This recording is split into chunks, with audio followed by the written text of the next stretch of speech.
an approver in the liquor scam and also he may be joining BJP soon. अब ये गोदी media का फैलाया हुआ एक मैसेज है या इसमें कोई सच्चाई है? हेमंत अत्री जी, आप शायद इस पर कुछ रोशनी डाल सके। और जो उससे बड़ा सवाल आपसे है, आप तो इस पे तो आप पुष्टि करिएगा ही, लेकिन साथ में आज की महारैली जो रामलीला मैदान की है, आपके हिसाब से कितना बड़ा टर्निंग पॉइंट है? जी देखिए नीलू जी, जो आपने राघव चड्ढा की बात की, ये अभी तो अपने पास ही आया है व्हाट्सएप ग्रुप्स के अंदर, लेकिन इसकी अटकलें और काइट फ्लाइंग पिछले 2 दिन से चल रही थी। आपको ध्यान होगा कनाडा में एक आतंकवादी बैठा है जो इंडिया के अंदर वांटेड है, जिसको लेके काफी विवाद भी हुआ था, और उसने कुछ तथाकथित आरोप लगाए कि इतने पैसे मैंने दिए नहीं दिए। और उस टाइम ये भी था कि जो राघव चड्ढा इस टाइम लंदन में है शायद, और वो अपनी आंख की कोई छोटी मोटी सर्जरी करवाने के लिए गए। तो ये चीज लगातार पिछले 2-3 दिन से कोशिश है कि या तो उसको अरेस्ट कर लो वहीं पर लंदन में ही अपने उसके थ्रू, डिप्लोमेटिक चैनल्स के थ्रू, और इस तरह की चीज लगातार फैलाई जा रही है। लेकिन जैसा कि आपने सवाल पूछा, इस पूरी सरकार का जो सबसे इंपॉर्टेंट चीज होती है वो है टाइमिंग। चूंकि आज विपक्ष की सबसे बड़ी रैली होने जा रही है एक महागठबंधन के हिसाब से, इंडिया गठबंधन की, तो उसको डाउन प्ले कैसे करके, ये सरकार तो आपको पता नहीं इसको किस चीज की विश्वगुरु है, नैरेटिव को शिफ्ट करने की विश्वगुरु है। तो आज इतनी बड़ी रैली हो रही है, 28 दलों के सारे नेता आ रहे हैं, और उसमें राघव चड्ढा जैसे एक नाचीज को किस तरीके से वो करके के सरकारी अप्रूव, क्योंकि जब तक सरकारी अप्रूवर केजरीवाल के खिलाफ आप नहीं कहोगे तो दुकान नहीं चलेगी, खबर नहीं चलेगी। तो ये एक खास तरह का पैटर्न है इस देश में, पिछले 9.5 साल में आपने देखा है लगातार। तो ये उसका भी हिस्सा है, लेकिन ऐसा नहीं है कि इस खबर के पीछे कुछ है नहीं। इसके पीछे एक सॉलिड बैकग्राउंड है, जो कनाडा के पन्नू ने जो बात कही थी, और फिर चूंकि राघव चड्ढा लंदन में है, उन सारे तारों को जोड़ करके, और जो ये झूठ की फैक्ट्री है, इस तरह के प्लांट्स की माहिर है, और इसी में ये विश्वगुरु है। तो ये चीज तो यहाँ तक है, और ये लगातार कोशिश करेंगे, इसको चलाएंगे भी चैनलों पे थोड़ी बहुत देर में। जब उधर रैली चल रही होगी तो उसको काउंटर नैरेटिव ये इससे करेंगे, राघव चड्ढा कौन है, कहां से आया, क्या हुआ, वो कहानी चलाई जाएगी। तो उसका कोई बहुत अर्थ इस रैली से कोई संबंध, इसको ये चाहे कि मीडिया के, गोदी मीडिया के नैरेटिव से इसको काउंटर कर लेंगे, सवाल ही पैदा नहीं होता। एक बात। दूसरा, आपने कहा इस रैली के मायने क्या है। नीलू जी, पिछले अगर आपने 20 दिन का नैरेटिव देखा हो देश में, पहले 370 की बात की, फिर 400 पार की बात की, उसके बाद कांग्रेस पार्टी के सबसे पहला, जो मैं इसका सीक्वेंस बता रहा हूं आपको, क्रोनोलॉजी, कांग्रेस पार्टी के, हमने भी प्रोग्राम किया था मैंने आपने, 2 महीने पहले इन्होंने अकाउंट सील किए, 11 अकाउंट सील किए थे। उसके बाद इलेक्ट्रोल बॉन्ड वाला मामला आ गया।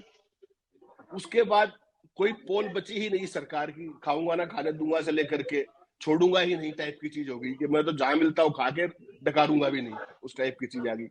और रही से ही कसर अब केजरीवाल की आ गई, जो केजरीवाल के अरेस्ट के बाद। तो हकीकत ये है कि मोदी सरकार ने इन 3 घटनाओं के बाद 370 भूल गई है, मोदी सरकार कहना भी भूल गई। आप प्रचार कुछ भी करवाते रहे अपने मीडिया के थ्रू, विज्ञापनों के थ्रू, कुछ भी, हकीकत में ये है कि सरकार के पंजे कांप रहे हैं आज की तारीख में। और जिस तरीके से बैकफुट पे है पूरी बीजेपी, आप ये बताइए कि एक मुख्यमंत्री चुना हुआ कोर्ट के अंदर अपनी जिरह खुद करता है, और जज से पूछता है कि साहब मेरे खिलाफ कोई 1 रुपया है क्या, कोई मनी ट्रेल है क्या। और यही बात मनीष सिसोदिया के मामले में जस्टिस संजीव खन्ना ने सुप्रीम कोर्ट में कही थी। तो ये सारी चीजें, एक नैरेटिव सामने आया। और अब जिस तरीके से इलेक्ट्रल बॉन्ड के मामले में, खासतौर पे जो दवाइयों वाला इशू हुआ है नीलू जी, वो बहुत आम आदमी को हर्ट करता है। दवाइयां जो सबसे बड़ी लाइफ सेविंग ड्रग्स हैं, उनके सैंपल फेल हो रहे हैं, और उन कंपनियों पर कार्रवाई होने की बजाय सरकार उनसे चंदा वसूली और उगाही कर रही है। ये सारा स्टेब्लिश हो गया।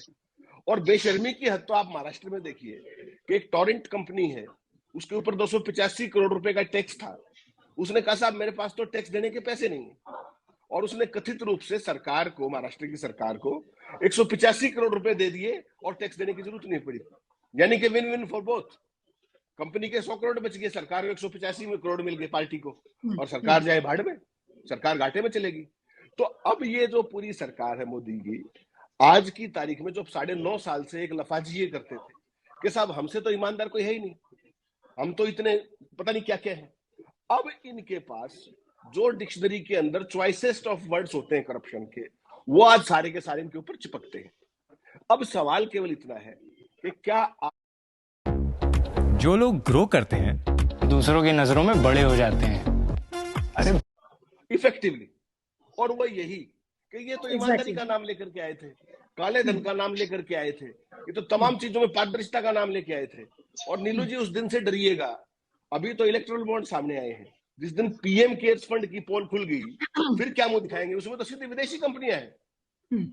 और एक आपका इंटरव्यू का जिक्र मैं करना चाह रहा था, जब आपने इलेक्ट्रल बॉन्ड की बात की, आपने कुछ दिन पहले बीजेपी के ही एक नेता का इंटरव्यू किया था, कंट्रोवर्शियल रहते हैं वो, और उन्होंने सारे देश को आपके जरिए बताया था कि साहब ये जो सबसे प्रिय उद्योगपति है वही मोदी है और मोदी भी वही है। तो मैं जब ये पूरे इलेक्ट्रल बॉन्ड को पिछले 15 दिन से जब फॉलो कर रहा हूँ, एक चीज से मैं भी अचंभित हूँ कि इसमें डायरेक्टली इनडायरेक्टली सबके नाम आ गए, लेकिन उस प्रिय उद्योगपति का नाम आज तक नहीं आया। तो उसमें तो उस नेता की जो दावा था वो कहीं ना कहीं कोरिलेट हो रहा है कि भाई सब दे रहे हैं, सबसे ज्यादा फेवर उस आदमी ने लिया। रमी सर्कल पर आपका वेलकम कुछ ऐसा हो, अगर खेल का चाचा ही भतीजा ही चाचा है, वो जो चीज थी वो भी कहीं ना कहीं सामने स्टेब्लिश होती दिख रही है। आपको 2 सेकंड के लिए रोक रही हूँ आखिरी साहब, मैं आपसे पूछना चाह रही थी कि आज की जो रैली है ये कितना बड़ा टर्निंग पॉइंट आपको लगता है? क्या चीज आज की रैली से आपको लगता है कि विपक्ष के लिए देश में बदलेगी? सबसे बड़ी बात है नैरेटिव की। आज तक नीलू जी जो ये सरकार जो इफेक्टिवली नैरेटिव्स को न्यूट्रलाइज करती आई है ना, अब विपक्ष के पास कंक्रीट चीजें कहने के लिए है। अभी तक आप क्या कह रहे थे कि साहब तानाशाही क्या चीज होती है कि कायदे कानून से ऊपर उठकर किसी को भी पकड़ के अंदर दे देना। तो अब तो हालत यही होगी ना कि जिस तरीके से केजरीवाल को अरेस्ट किया है, वो तो पूछ ही रहे हैं कि बताओ भाई मेरे खिलाफ क्या है। Instead of telling the country कि उसके खिलाफ क्या है, सरकार कोई जवाब ही नहीं देती। और अपने जितने भी कार्यक्रम हैं, जो भी उन्होंने दुष्टताएं की हैं, धृष्टताएं की हैं और शर्मनाक तमाम चीजें ये इलेक्ट्रल बॉन्ड के जरिए आई और तमाम दूसरी चीजें, सरकार किसी का जवाब ही नहीं देती। तो आज की रैली से अगर नीलू जी ये मैसेज पूरे देश में चला गया, क्योंकि अब उनके पास उन चीजों को जोड़ने के लिए चीजें सामने हैं। अरविंद केजरीवाल की गिरफ्तारी वो इन्फ्लेक्शन पॉइंट है, जब वो ये पूरे देश को जाके ये कह सकते हैं कि देखिए पहले हेमंत सोरेन के साथ किया। हेमंत सोरेन, नीलू जी आपको याद होगा, ये कहते हुए जेल में चले गए कि भाई मेरे पास कौन सी जमीन है जिसको आपने केस किया है, मुझे बता तो दो, वो जमीन दिखा तो दो। और उसका आज तक कोई जिक्र नहीं है। जिक्र क्या है? जो ईडी का नैरेटिव है। जिक्र क्या है? जो सरकार का नैरेटिव है।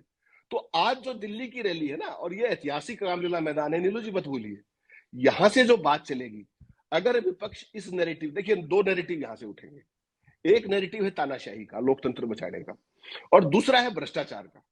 जिस भ्रष्टाचार के शुरू करना चाह रहे हैं जो भी लोग पीछे खड़े हैं, मैं उनको कहना चाहता हूं कृपया बैठ जाए।